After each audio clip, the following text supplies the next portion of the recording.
நான் அவங்களுடைய நன்மைக்காக அவங்கள வளர வைக்கிறேன். இவங்ககிட்டேருந்து 10 காசு எதிர்பார்த்து இல்லை. இன்னொன்று கூட முக்கியம், நம்ம குழந்தைகள்கிட்டேருந்து சர்டிஃபிகேட் வாங்கலான்னு ஒருபோதும் நினைக்காதீங்க. எங்கள் அப்பா மாதிரி உண்டா, எங்கள் அம்மா மாதிரி உண்டா, எனக்கு அப்படி அதெல்லாம் அதை எதிர்பார்த்துலாம் யாரும் குழந்தை வளர்க்கக்கூடாது.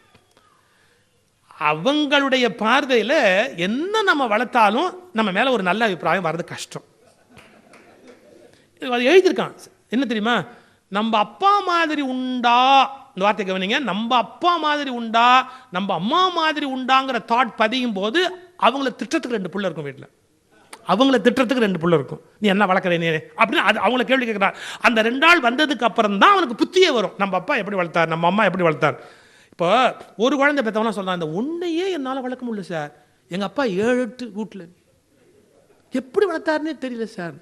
அது ஒரு பெரிய வீட்டில் 7 இருக்கும், அது பாட்டுக்கு இன்னும் ஃப்ரெண்டும் இங்கே தான் வந்து உட்காந்துருக்கோம். இங்கே எங்கள் வீட்டில் சாப்பிடும்போது சார், எதிர் வீட்டு பையன் பக்கத்து யார் சாப்பிட்டாலும் எங்கள் அம்மா கேட்டது கிடையாது. வருவா, நீ சாப்பிடு, நீ உட்கார், நீ உட்கார், நீ உட்கார் அப்படின்னு யார் வந்தாலும் சாப்பிடும், யார் வந்தாலும் சாப்பிடும். அதான் 7-8ன்னு நான் சொன்னேன். 7-8 நீங்கள் தப்பாக நினச்சிடக்கூடாது இல்லையா. அந்த 8 எங்கேருந்து வந்துலாம் கேள்வி கேட்கக்கூடாது இல்லையா. எதிர் வீட்டிலேருந்து ஒன்று உட்காரும், பக்கத்து வீட்டிலேருந்து ஒன்று உட்காரும், ஒன்றும் கவலைப்பட மாட்டாங்க, அப்படியே சாப்பிடு அப்படிம்பாங்க. பாருங்க, 7-8 குழந்தை ஒரு வீட்டில் வளர்த்துருப்பாங்க. ஆனால் இன்னைக்கு என்ன பிரச்சனை, நான் ஒன்றை வளர்க்குறதே பெரிய கஷ்டம் அப்படின்னு சொல்கிறாங்க. சரி, நான் இப்போ எங்கேருந்து எங்கேயோ போயிட்டேன். அடக்கமாக இருக்கணும் அப்படின்னு சொல்கிறோம். சப்மிசிவ், ஒபீடியன்ஸ், சரண்டர் அப்படின்னு. இதுக்கு நம்ம என்ன ஒரு கதை சொல்கிறோம், அது இறையன்பு ரொம்ப அழகாக எழுதியிருக்கார். கசாபியாங்கா கதை சொல்கிறோம். எல்லாம் வந்து இந்த மேல்நாட்டு இலக்கியங்கள்லாம் அந்த கதையை ரொம்ப பெருசாக சொல்லுவான். அதான் அவங்க அப்பா எங்கேயோ ஒரு துறைமுகத்தை கூப்பிட்டு வரேன், இங்கே நில்லு அப்படின்ட்டு போயிட்டான், இங்கே நில்லு அப்படின்ட்டு போயிட்டான். இங்கே நில்லுன்னு ஒன்று பையன் நிற்கிறான், என்னமோ நடக்கிறது, டிவி பார்த்து என்னமோ நாருது, அப்படியே நின்று அப்படியே கருகி அப்படியே செத்து போயிட்டான். இப்போ ஏற்பட்ட பிள்ளை பார் உலகத்தில் இது மாதிரி உண்டான். நியாயமா அந்த கதை? அந்த பையன் எவ்வளோ மக்கு. ஒரு மடையன் டிவி வந்தால் ஓடி போக மாட்டேன்னா, ஒரு ஆபத்து வந்து அந்த இடத்துக்கு போக மாட்டான்னா.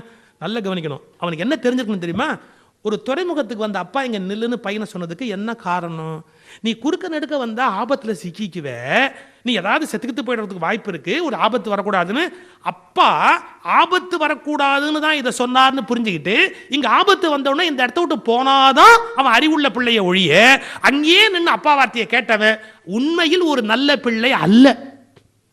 ஆனால் நீதி இலக்கியங்கள்ல அவனை அப்படியே ஓகோ ஆகா அப்படிப்பட்ட பிள்ளை தான் உலகத்திலே சிறந்த பிள்ளை அப்படின்னு எழுதுறான். இறையன்பு ஒரு வார்த்தை எழுதுறான், ரொம்ப பிடிச்சிருந்து எனக்கு. நம்முடைய எல்லா நீதி இலக்கியங்களும் மறுவாசிப்பிற்கு உரியவை. எல்லா நீதி இலக்கியங்களும் மறுவாசிப்பிற்கு உரியவை. நான் ஒன்று எழுதியிருந்தேன், ஔவையாருடைய பாட்டு இருக்கு இல்லையா, காண மயிலாட கண்டிருந்த வான்கோழி தானும் மதுவாய் பாவித்து தானும் தன் பொல்லாச்சிறகை விரித்து ஆடினார் போலுமே கல்லாதான் கற்ற கவின் ஔவையார் பாட்டு. ஔவையார் மேலே எனக்கு ரொம்ப மரியாதை உண்டு, சிறந்த அறிவாளி எல்லாம் ரைட். இந்த பாட்டு தப்பு. மயிலுக்கு நிகராக வான்கோழி சிறகு விரித்து ஆடின மாதிரின்னு எந்த வான்கோழியும் மயிலுக்கு நிகராக சிறகு விரிக்காது. அது சிறகு விரிக்கிறதுக்கு காரணம் தன்னுடைய பெண் துணையை கவர்றதுக்காக. ஒரு வான்கோழி சிறகு விரிச்சா பெண் வான்கோழியை அட்ராக்ட் பண்ணுறதுக்காக, மயில் சிறகு விரிச்சா தன்னுடைய பெண் மயிலில் வந்து அட்ராக்ட் பண்ணுறதுக்கு, அவ்வளோதான் சைக்கிள். அது கூட முடிச்சு போச்சு, அதோட இயல்பு. அதை போய் அது மட்டும் இல்லை, வான்கோழி சிறகு மட்டம்னு சொல்கிறதுக்கு ஔவையாருக்கு உரிமை கிடையாது. அதுவும் கடவுளின் படைப்பு. கடவுளின் படைப்பில் எதையும் குறை சொல்ல எந்த மனிதனுக்கும் அதிகாரம் இல்லை. இறைவனுடைய படைப்பு சார், எப்படி நம்ம குறை சொல்லலாம், அது மட்டும் இது ஒஸ்தின்னு. அவன் அதை ஒரு ஆர்டிஸ்டிக்காக படைச்சிருக்கான், குட்டையாக ஒரு தோகை, அதில் ஒரு சின்ன சின்ன கலரு, அது வான்கோழிக்குன்னு ஒரு அழகு, மயிலுக்குன்னு ஒரு அழகு. நீ எதுக்கு வான்கோழியும் மயிலையும் கம்பேர் பண்ணுற? பாருங்க, பெற்றோர்கள் செய்கிற பெரிய தவறு, தங்கள் குழந்தையை இன்னொரு குழந்தையோட கம்பேர் பண்ணி கெடுத்துடுறது. அவன் பாரு அவன் எப்படி இருக்கான் பார், எதுக்கு அவனை பார்க்கணும், அவன் எதுக்கு அவன் பார்க்கணும்? நீங்கள் அவன் சௌரியப்பட்டு பச்சையாக பேசுகிறேன். ஒவ்வொரு குழந்தையும் அதோட கர்மாவை அனுபவிக்கிறதுக்கு வருது. அதுக்கு என்ன மாதிரி விதி இருக்கோ அதுக்கு தகுந்த மாதிரி பிறந்து வளரப்போகிறது. நம்ம எவ்வளோ சப்போர்ட் பண்ணலாமோ அவ்வளோ சப்போர்ட் பண்ணலாம். அது ஏன் இன்னொருத்த மாதிரி இருக்கணும்? நீ அவனை பார்த்துக்கோ, அவனை மாதிரி தப்பு சார். பரீட்சையில் காப்பி அடித்தா கோவப்படுறீங்க, வாழ்க்கையில் காப்பி அடித்தா சந்தோஷப்படுவீங்களா? பரீட்சையில் காப்பி அடிச்சா பிடிச்சி உள்ளே வச்சிருந்தீங்க, வாழ்க்கையில் காப்பி அடி இப்போ கண்டினியூ பண்ணுறான். பரீட்சையிலையும் போய் நீ தானே காப்பி அடிக்க சொன்ன, அவனை பார்த்து நான் அவனை பார்த்து காப்பி அடித்தேன். குழந்தைகளுடைய அணுகுமுறை ரொம்ப வித்தியாசமாக இருக்கும். இந்தியாவில் நான் அப்பா காரில் போயிட்டு இருந்தேன். காரில் போகும்போது போலீஸ்கார் நிறுத்திட்டார். ஏன்னா ஒன் வே டிராஃபிக் வழியாக வந்துட்டோம். ஒன் வே வழியாக போனவர் இப்படி கார் எப்படி போலீஸ்கார் எப்படின்னாரு, நிறுத்தினார். இப்படி பட்டன் ஆப்பினார், கண்ணாடி கதவை இறக்குனார்.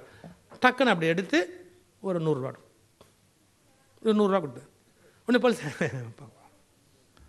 One way traffic. பையன் எப்படியும் ஆச்சரியமாக பார்த்தான், ஏன் நிறுத்தினார் அவர்?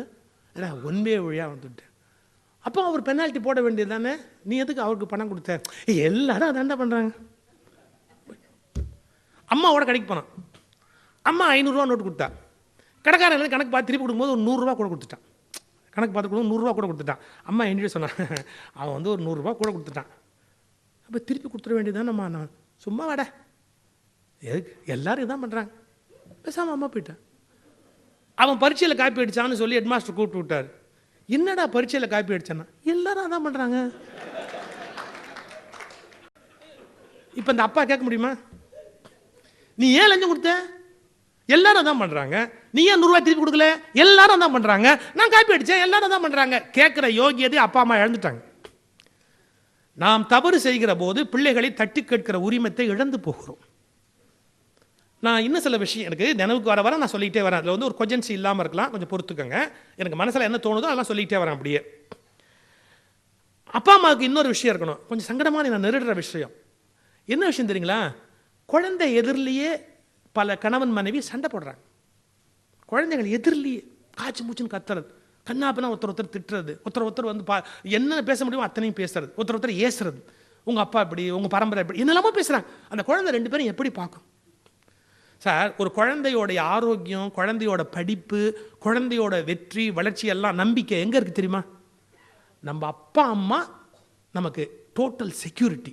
அப்பா அம்மா நமக்கு செக்யூரிட்டி. அப்பாவே சொல்ல, உன்னை டைவர்ஸ் பண்ணி தான் முதல் வேலை பார்க்கணும். இது குழந்தை எதிர்த்தாப்பில் அறிக்கை விடுறான், உன்னை முதல்ல டைவர்ஸ் பண்ணி தான் மறு வேலை பார்க்கணும். எனக்கு ஒன்றும் பெரிய கஷ்டம் இல்லை, ஒழிஞ்சதோடு ஒழிஞ்சது நான் சந்தோஷப்படுவேன். யார்? அம்மா. பதில் அறிக்கை அவள் விடுறா. இப்போ இந்த குழந்தை பார்த்தா இவள் பிரிஞ்சிருவாளோ, அப்புறம் நான் எங்கே இருப்பேன், நான் என்ன பண்ணுவேன்? அந்த குழந்தைக்கு ஒரு இன்செக்யூரிட்டி வந்து பார்த்தீங்களா? இன்செக்யூரிட்டி உள்ள குழந்தைகள் படிக்காது, நல்லவனாக வளராது, ஒரு உயர்ந்த இடத்துக்கு போகாது. நான் இப்போ என்ன சொல்ல வரேன், அதுக்கு ஹஸ்பண்ட் சண்டையெல்லாம் தவிர்க்க முடியுமா? அது இல்லைன்னா லைஃப் சுவாரஸ்யமே இருக்காது.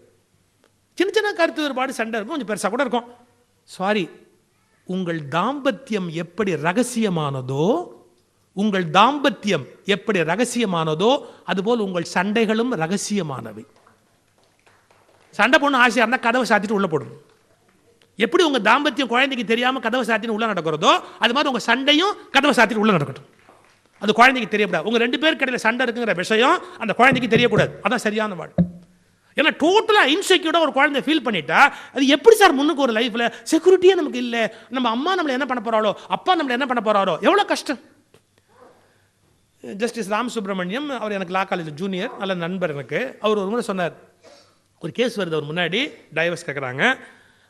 டைவர்ஸில் அப்பா, பையன், பொண்ணு, அம்மா. இந்த சைல்டு யாரோட இருக்கிறதுன்னு ஆர்டர் போடணும். எத்தனையோ நாளாக அந்த கேஸ் இழுத்துக்கிட்டே இருக்குது. கடைசியாக இவர் கேட்குறார், என்ன இந்த குழந்தைய வந்து ஆர்டர் போடணும். அந்த அம்மா சொல்கிறா, அந்த 2 குழந்தைங்களையும் கூப்பிட்டு கேட்டால் நீங்கள் யாரோட இருக்கிறீங்கன்னா அப்பாவோட தான் இருப்போம், அம்மாட்ட போக மாட்டோம். ஏதோ சம் ப்ராப்ளம், அவங்களால அம்மாவை ஏற்றுக்க முடியல, நாங்கள் அம்மாவோட போக மாட்டோம். தெளிவாக சொல்கிறது குழந்தைகள். 2 குழந்தைங்களும் திரும்ப திரும்ப கேட்குது, நாங்கள் அப்பாவோட தான் இருப்போம். அப்போ இவர் அந்த அம்மாட்ட சொல்கிறார், நான் எப்படிமா ஆர்டர் போட முடியும்? அது 2 குழந்தையுமே அப்பாவோட இருக்கிறேன்னு பிரியப்படுற போது நான் எப்படி உங்ககிட்ட வரணும்னு சொல்லி ஆர்டர் போட முடியும்? 2மே வரமாட்டேங்க. அவங்க அம்மா கேட்குறாங்க, அந்த பொண்ணு குழந்தையானு என்கிட்ட இருக்கட்டும், அந்த பொண்ணையாவது என்கிட்ட கொடுக்க சொல்லுங்க, எனக்கு ஒரு வருத்தமாக இருக்காதா, பொண்ணு குழந்தைய என்கிட்ட இருக்கட்டுமே அப்படின்னு. அந்த பொண்ணு குழந்தைய தனியாக கூப்பிட்டு அவர் சொன்னார், 8 வயசு அந்த குழந்தைக்கு. தனியாக கூப்பிட்டு பேசினாராம், பாருமா அம்மா உன்னோட இருக்கணும்னு ஆசைப்படுறாங்க, நீ அம்மாவோட இருந்தால் என்ன, நீ மாட்டேன்னு சொன்னால் அம்மா கஷ்டப்படுவாங்க இல்லையா, அதனால் நீ வேணா அம்மாவோட இருக்கிறியா? இல்லை, எனக்கும் அப்பாவோட இருக்கணும்னு தான் ஆசை, எங்கள் அண்ணா, நான், அப்பா எல்லாம் ஒன்றா இருக்கணும்னு தான் ஆசை. இப்போ நான் அம்மாவோட போயிட்டா அதுக்கப்புறம் அப்பா என்கிட்ட பேச மாட்டார், அண்ணன் என்கிட்ட பேச மாட்டான், எனக்கு அம்மாவை பார்த்தா பாவமாக இருக்குது, அம்மா கூட போகணுன்னு தான் தோன்றுறது. ஆனால் நான் அம்மாவோட போய்ட்டு அப்பாவும் அண்ணாவும் எனக்கு இல்லாமல் போயிடுவாங்க, அவங்களோட நான் பேச முடியாது, சிக்கலாக போயிடும், எனக்கு அவங்க தான் வேணும்னு தோன்றுறது. நீங்கள் ஒன்று பண்ணுறீங்களா ஜட்ஜ், நீங்கள் ஒன்று பண்ணுறீங்களா? என்ன?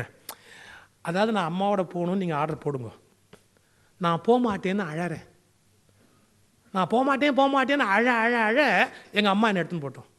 அப்போ வேணும்னா நாளைக்கு அப்பாவோடய நான் சேர்ந்துக்கலாம், ஏன்னா நான் போக மாட்டேன்னு தான் சொன்னேன் அப்படின்னு. பாருங்கள், ஒரு 8 வயசு குழந்தைக்கு எவ்வளோ பெரிய சிக்கலை நம்ம உண்டு பண்ணுறோம், சைக்கலாஜிக்கலாக எவ்வளோ பெரிய அழுத்தத்தை கொடுக்குறோம் பாருங்கள்.